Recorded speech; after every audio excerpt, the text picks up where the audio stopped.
Morning. I inadvertently took the day off today. I kind of didn't mean to, but it's what ended up happening. I was awake enough to know that there's no way I was getting up. I woke up with a headache. So, texted the boss, and then I slept another 3 hours. So, the last few days and stuff were starting to catch up to me with the frustration of, things are going fine, it's going slow, and, I'm crying about it. So we're going to get over that right now. And we're going to finish the field. We're going to just do a little more chiseling up to a point where I actually wanted to get to yesterday. And then I'll have a large area of field that I can plant.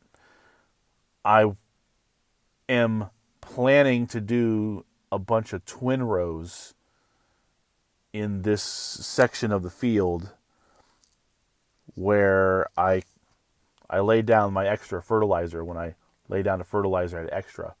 Laid down this area, and that's where I'm going to put twin row.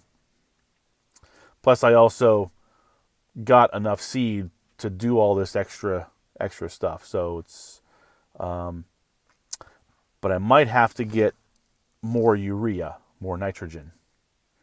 I'll need at least 10 more bags since that's what I used up in the 2-acre field. So that's going to have to happen probably tomorrow. I'm not going to get diesel today because, again, I had to key off on my gas gauge. So I got enough fuel to chisel what I need to. So after work tomorrow, I will grab fuel and probably pick up those last 10 bags of urea. And then I should be able to finish that field tomorrow. So let's go ahead and start up the 2670 and chisel a little bit, and then I will color pack what I chiseled, which won't take long at all. And then pretty much plant all the way up till past 5 o'clock because I still got date night, and that is not going to get canceled. It's a little chilly. It was definitely chilly yesterday. You can video yesterday of me having to stop and get a sweater, but this is gonna be a cold start. Had to get some ether. And today's video is gonna be about priorities. It is important to set priorities, and not only set them, but to uphold by them. To think about what is important, and then you act on that. What's more important, seeing the girlfriend or getting the crops put in? Well, we don't see each other that much because, she has her own thing, I have my own thing, and that's cool. But we have a date set, and that's what we're going to do. So that's important. What's more important, going to work or getting the crops put in? Well, you need to go to work so I can get money. But when you have things established where they're flexible with your schedule, and then I could become flexible to their schedule. It's a matter of, okay, I need to do this, and then I will do that. It's a whole thing. So in the short term, where I live and what I do here gives me the ability to live where I live and continue what my father and my grandfather, and I guess my great-grandfather did, is more of a sentimental thing, but the ability to live where I've grown up is important. So doing this, in a way, is a little more important than having to go to a job. But I do go to a job because that is important. So it's all about priorities. Set your priorities and you hold by them. So yeah. Okay, so we're trying to add some more weight on top of this. to get it to push in the ground harder. So we threw on the 2 shanks. That was a challenge. And then this basket here that drags behind the chisels that helps kind of smooth the ground out. You can adjust the height of those. So I have them set so that they're higher. So if the drags are skipping along the ground,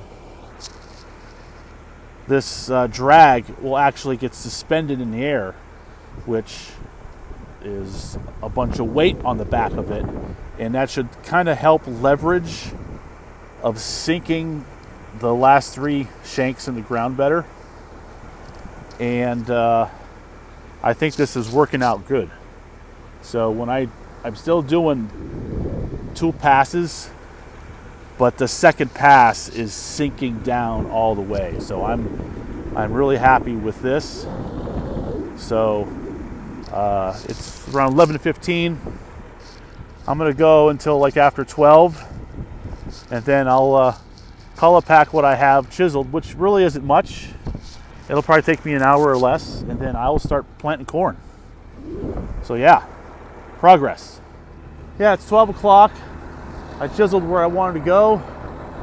And I'll tell you what, that worked out really nice. That extra weight, you know, having these hang more to add all that extra leverage weight. And I'm finding rocks as I'm coming back. And we're gonna put some rocks on here. Look, 60 pounds of rock times 3. Hey, that's 200 more pounds, and that'll help out.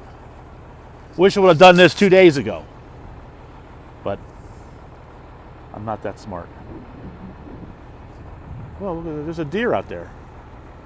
See if I can. Stopped. Yeah, nice little deer. Oh, look at the baby deers. Okay, it's like 12:45. I got that area all color packed. This is what I wanted to have done by 8 o'clock yesterday. So, and so definitely behind, but we are progressing. Having that extra weight on the chisel plows is the deal to go. So that is going to be the key to get everything finished tomorrow. So very happy for that.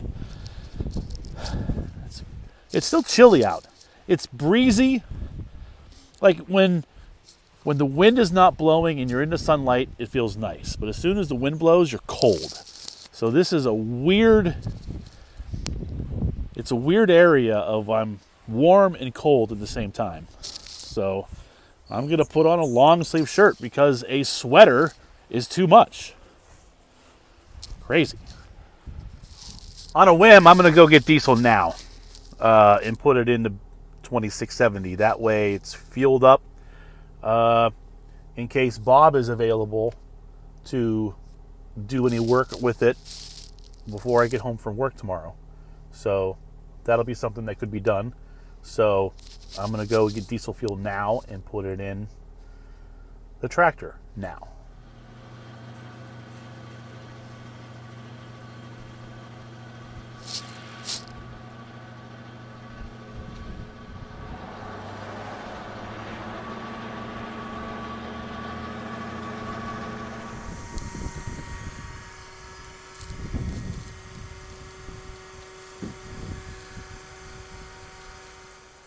Okay, we are ready to plant. I put in some extra fertilizer. I also switched the planter over to do twin row. So what I'm going to do from this point over for a while is I'm going to be planting 38,000 seeds per acre instead of 32,000.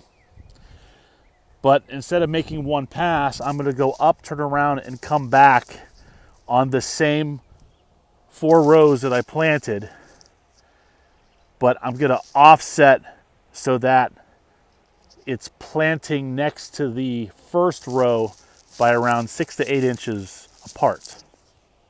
Now I'm setting the rate of the planter theoretically twice as slow, since I'm basically doubling what I'm planting, right? So I have the planter set at 19,000 seeds per acre. So if I go up and then down the same path, I'm putting down 38,000. I also decreased the fertilizer output because it's around just under 300 pounds an acre, and I have it so that it does 165 pounds per acre, but again, double that, so it's like 330. And what's cool is how these are set up,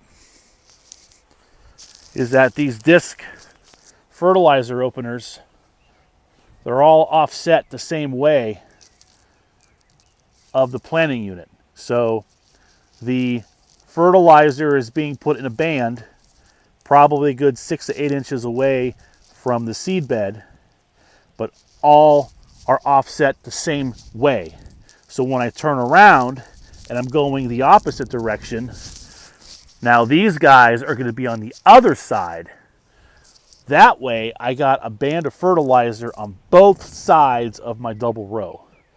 And that way each row is getting its own band of fertilizer. Since I already laid down my P&K with the drill, that's already in the ground. In fact, it's been in the ground a few weeks. And that type of how the granular fertilizer for phosphorus and potassium, it's in a formulation where it takes a little time for it to break down. It gets in the ground, it gets wet, it breaks down into a more leachable form for the root of the plant. Now, what we used to do is we would use a granular fertilizer of triple 19. It's 19% nitrogen, 19% phosphorus, 19% potassium. And we would put that in the band right next to our seed bed.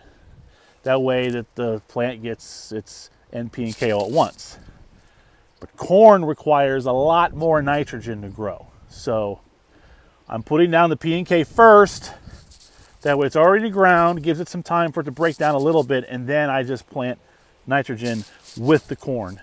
And I did that for the first time last year, and it made a huge difference in not only the corn growing immediately, but also we got a pretty good yield.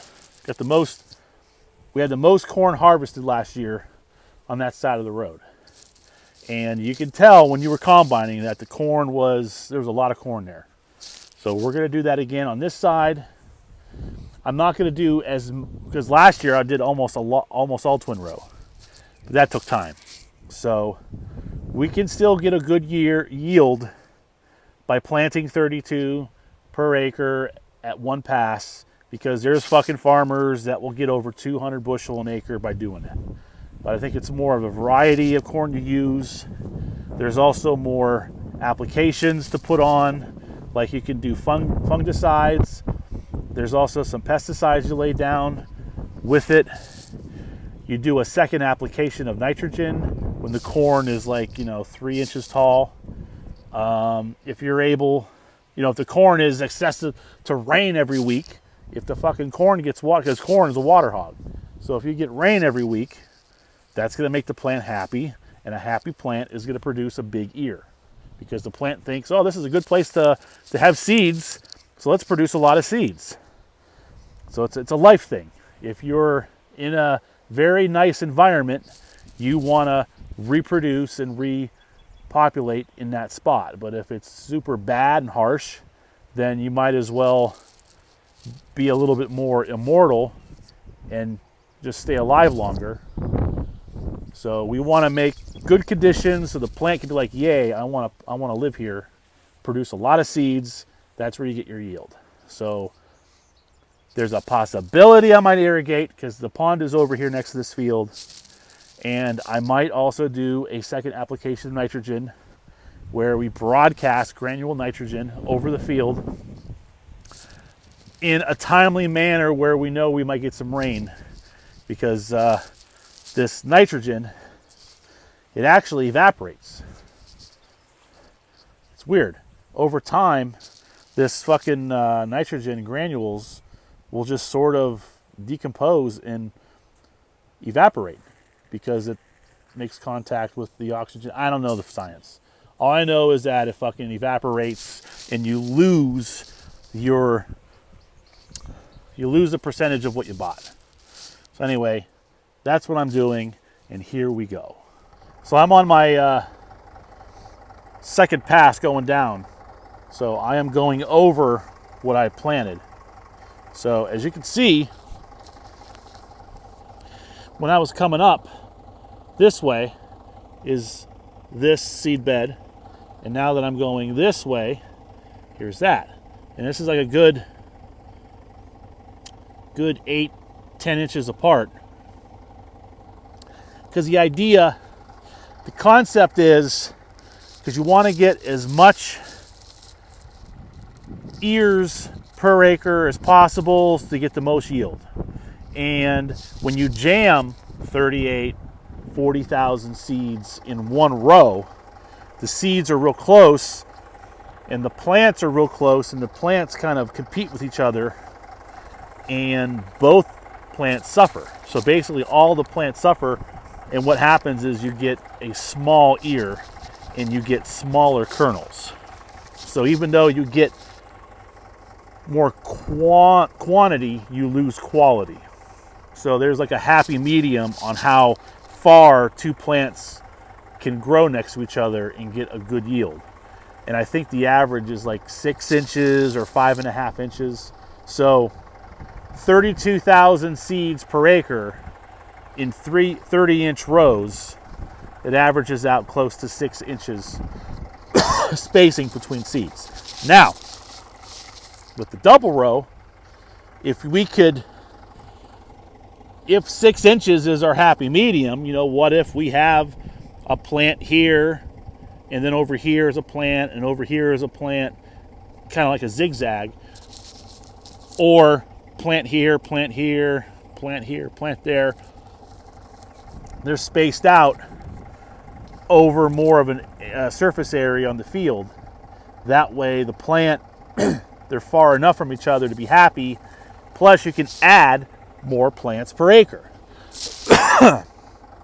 That's the theory.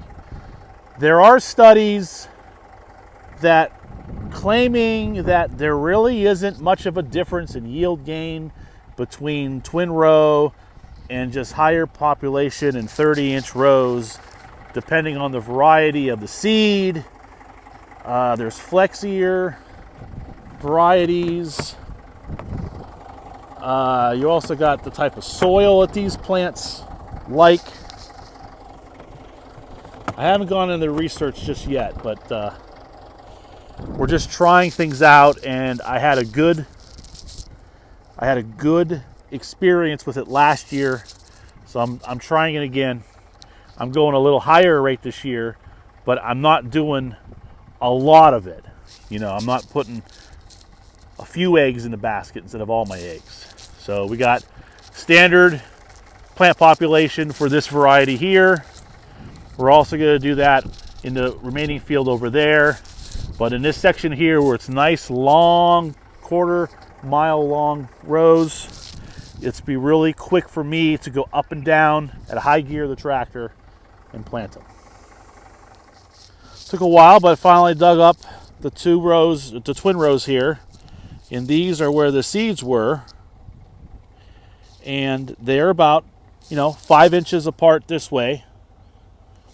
And, yeah. See the guy right there on the side. Now it's just the luck of the draw whether I have the seed, go here and here, or they're always here and here. It just depends on when I drop the planter and go. So, but yeah, this is what I want, and I like what I see. It's just after 3:30.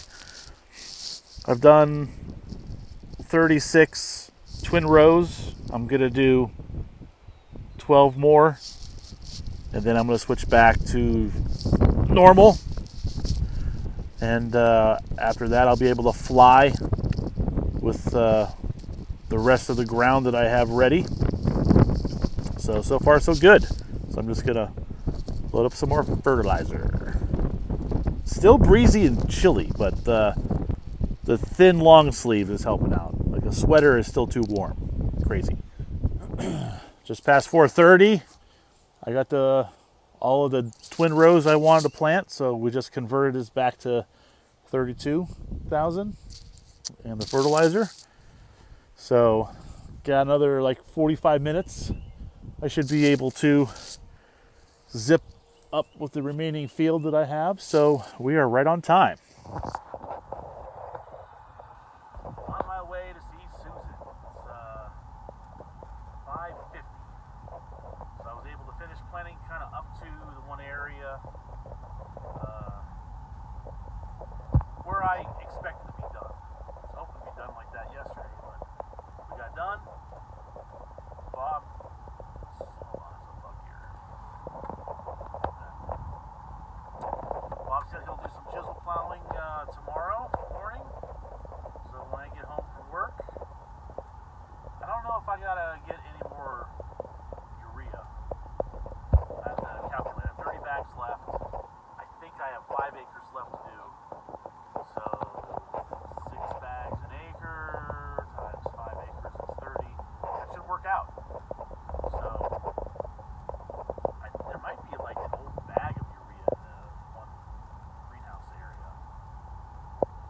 So doesn't hurt to get a couple extra bags. That way I have it. And I am thinking of spreading urea later on, especially at least on the double plant rows. So, but yeah, successful day. Hated to take off for it, but my body was obviously too exhausted. We were talking about priorities. My body, my mind takes sleeping as a priority. I would never be able to hold a job where you like have to be there at a certain time or you'll get written up or whatever. I gotta have flexible hours because I can be flexible, but there are times where I just do not wake up. Even the alarm going off with the buzzer, I'll sleep through the buzzer. But that's how it is. So, all right, let's see what happens tomorrow.